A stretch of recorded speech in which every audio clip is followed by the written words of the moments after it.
In this video, we are going to solve this radical equation. The square root of 3x minus 5 plus the square root of x minus 1 is equal to 2. This problem is considered hard because number one, there are two radical expressions here, and number two, this is the type of radical equation that has extra root. So let's do this together. First, let's recall that there are two things that we would like to accomplish when we are solving a radical equation. Number one, we want to isolate the terms with radical in one side of the equation. But our problem here is there are two terms with radicals. So that means we are going to apply this number one condition 2 times. And number two, we would like to eliminate the radicals by raising the equation to a power. And we are going to apply this also 2 times because there are two radicals in this equation. So let's start by eliminating one of the radicals. And let's do that by isolating first the square root of 3x minus 5 at the left side of the equation.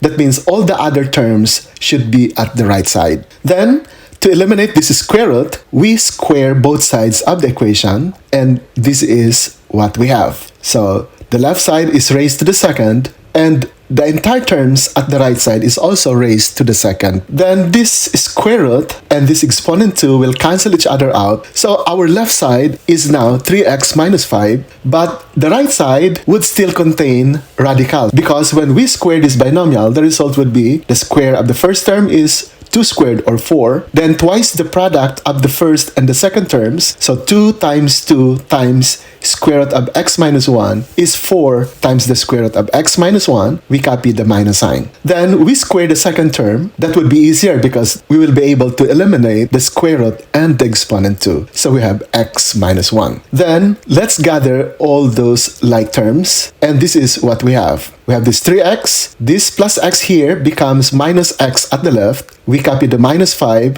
then this plus 4 here becomes minus 4 at the left side of the equation, and this minus 1 becomes plus 1. At the right side, we have negative 4 times the square root of x minus 1. Then combine like terms to get 3x minus x equals 2x, minus 5 minus 4 is minus 9 plus 1, that's minus 8. Then copy the right side. Then we can divide each of the terms of this equation by 2 to simplify the equation to x minus 4 equals negative 2 times the square root of x minus 1. We now have here a simpler equation but still containing radical. So we are now going to apply again the same procedure. We are going to raise both sides of the equation to exponent 2 so that we can eliminate this radical at the right side. So we have here a square of a binomial which is expanded as x squared minus 8x plus 16. To square a binomial, we square the first term, copy the sign, then get twice the product of x and 4, which is 8x, then square 4 to get 16. At the right side, you square each of these factors. So the square of negative 2 is positive 4. The square of the square root of x minus 1 is x minus 1 because we'll cancel out the square root and this exponent 2.